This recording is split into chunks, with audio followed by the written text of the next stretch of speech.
Cronoticias 12. Hoy vamos a ver dos temas bastante diferentes, que son el origen del sexo y el supercontinente Rodinia. Así que vamos a empezar con el primero, el origen del sexo.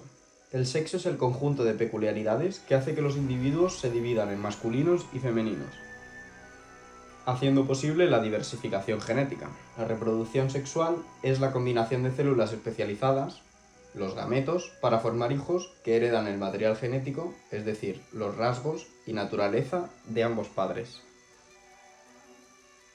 Pueden ser isogametos, que son idénticos en forma y función, o heterogametos, que son dos gametos específicos por sexo. Los gametos masculinos son pequeños, móviles y optimizados para transportar información genética a cierta distancia. Los gametos femeninos son grandes, no móviles y contienen los nutrientes necesarios para el desarrollo del futuro organismo. El sexo de un organismo se define por los gametos que produce. Los machos producen espermatozoides y las hembras óvulos. Los organismos que producen ambos gametos se denominan hermafroditas. En los humanos no existe el hermafroditismo, sin embargo, existe la intersexualidad, que es nacer sin una condición sexual definida. Vamos a entender como condición sexual definida lo que aparece en el DNI, hombre o mujer. Una persona intersexual puede tener vagina y testículos, por ejemplo, pero no solo son cambios físicos los que pueden haber, también a nivel cromosómico. Si XY es masculino y XX es femenino, una persona intersexual puede tener, por ejemplo, cromosomas XXY. El término sexo viene del latín sexus, que a su vez viene de sectus, sección, separación, y fue escrito por primera vez por Cicerón. Se considera que la reproducción sexual apareció por primera vez hace unos 1000 millones de años y evolucionaron en los ancestros de eucariotas unicelulares. Algunas de las teorías sobre la evolución y supervivencia de la reproducción sexual son las siguientes. El sexo crea variación de la descendencia. El sexo ayuda a la propagación de características ventajosas y el sexo ayuda a la eliminación de los rasgos desfavorables. La reproducción sexual es un proceso donde los organismos forman la descendencia, que combina las características genéticas de ambos padres. Los gametos se generan en un proceso llamado meiosis, en el cual las células madre se dividen produciendo células con un solo juego de cromosomas, que es donde va el material genético. Para muchas especies, el sexo no se determina por los rasgos heredados, sino por factores ambientales que experimentan en el desarrollo o más tarde en su vida. Muchos reptiles, por ejemplo, dependen del sistema de determinación sexual por temperatura. Muchos peces cambian de sexo a lo largo de su vida, se conoce como hermafroditismo secuencial, y pasa en los peces payaso, por ejemplo. Muchos animales tienen diferencias entre el sexo masculino y el femenino en tamaño y en apariencia, que es lo que conocemos como dimorfismo sexual, y suele estar asociado con la selección sexual. En aves, por ejemplo, el macho más llamativo es el puto amo. En los mamíferos, el macho suele ser más grande y ser polígamo. En los insectos, peces y otros, las hembras son más grandes para producir más huevos. Y dejamos de lado este tema y continuamos con el siguiente, el supercontinente Rodinia. Rodinia fue un supercontinente que existió hace 1100 millones de años. Su existencia se basa en pruebas de paleomagnetismo que permiten saber la latitud de los fragmentos. Sin embargo, para obtener la longitud la han tenido que determinar por comparación con estratos similares muy dispersos en la actualidad.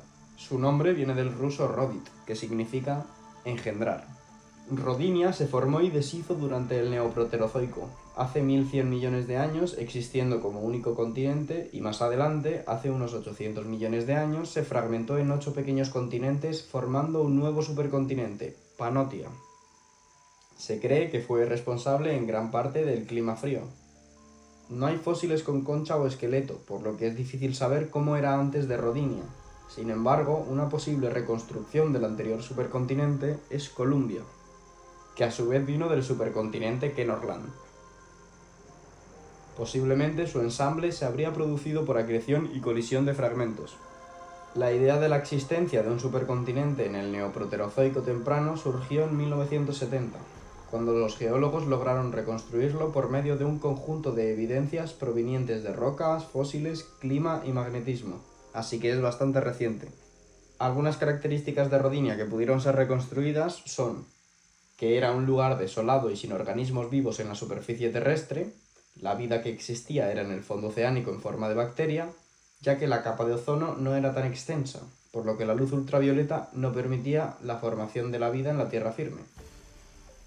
Se cree que la temperatura de la Tierra era de 30 grados y los días duraban 18 horas, la atmósfera contenía altas concentraciones de CO2 e intensas lluvias ácidas. El núcleo de Rodinia estaba formado por el cratón norteamericano y rodeado por otros continentes como Siberia, Báltica, Amazónica, la India y fragmentos de Australia. Estaba rodeado por un superocéano llamado Mirovia y se cree que la conformación de Rodinia fue responsable de una edad de hielo, la más grande de la historia de la Tierra, conocida como la bola de nieve. Su ruptura es bien conocida por las pruebas de amplios flujos de lava y erupciones volcánicas en el límite precámbrico-cámbrico. De la ruptura, como ya comenté, surgieron 8 continentes que volvieron a juntarse formando el supercontinente Panotia.